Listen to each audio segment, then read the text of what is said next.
What's up mga travel gode po sa lahat. Ngayon kasama natin ang Rouser 200cc, ADB 160, CRF 150, tapos Sniper 150 at saka Click 160 at yung Winrex natin. Ngayon mga travel, paunahin muna natin yung 160 Click tapos 150cc na Sniper version 2. Ngayon mga travel, ito grabe yung traffic dahil hapon na to. So ngayon papunta kami ng Anahawon Ridge. So ito, hahabulin natin na hindi tayo abutan ng traffic. Boom! Yung panes. So nabutan natin mga travel. So liko tayo dito sa kanan, papunta ito ng Sinayawan. Tapos dito naman, kanan ulit, ito yung trademark, yung gasoline station. Tapos dito tayo mga travel, nag-aantay sa ating mga kasama.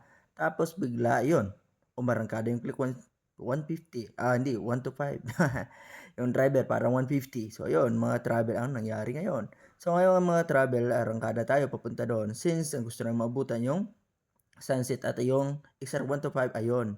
Walang pinipili mga travel. Alam nyo na kung ganyan ang mga galawan, di ba? So dito mga travel, isang advantage talaga sa Winner X pag nating sa mga rough road. Ayan. So pwede mong mahataw yung dito sa part na to dahil unang-una napakalaki ng kanyang suspension sa harapan. Tapos napaka-smooth naman ng kanyang suspension. So kaya ayan, kung gusto mo kipaghabulan, yan, pwede na. Kahit dito na sa rough road. So ayan, di ba?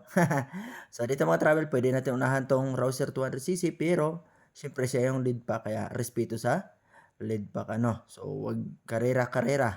Kung may lead pack, so sumunod doon sa speed na ginagawa ng lead pack. Pero dito mga travel iwan ko talaga kung anong nasa isip ng XR 1 to 5. Ayan, umarangkada ulit. So ayan, kahit na medyo gitgita na, ayan, arangkada. Pinapakita niya na talagang malakas yung kanyang motor. So sa'yo na yan sir, shout out sa'yo, di ba? Pero ride safe palagi. So ito mga travel, tuloy-tuloy yung kanyang pag-arangkada.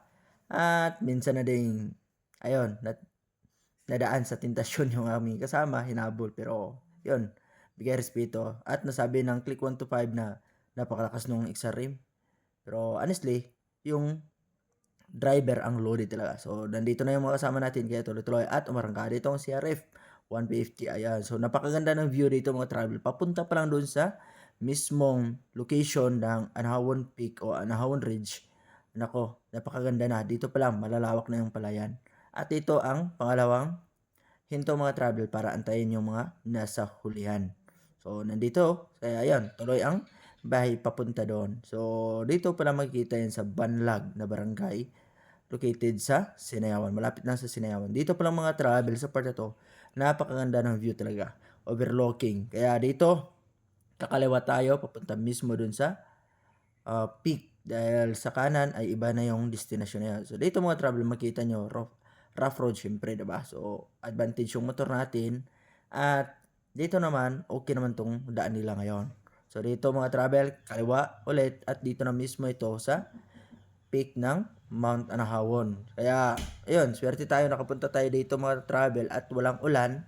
Bandang hapon na to, around 5 p.m.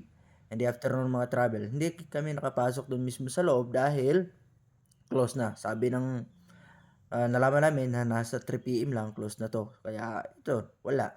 So, napakaswerte namin dahil nakita namin tong sunset dito. So, napakaswabe talaga.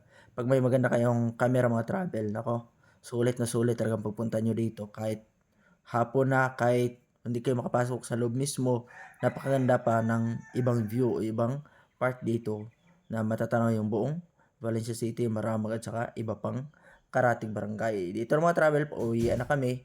Kaya, ayun, barangkada naman kami pauwi. So dito mga travel, medyo napaka lusong talaga nito, napakahirap. Pero advantage talaga ng Winner X in terms sa maneuver at saka sa preno at iba pang mga aspects ng o yun, tumagilid na yung kasama namin na Sniper 155. O yung mga travel, yun o. Nako, tuloy-tuloy, delikado yon. So dito, syempre, advantage ng CRF yan. So dito mga travel, medyo nahihirapan yung kasama namin na Sniper 150.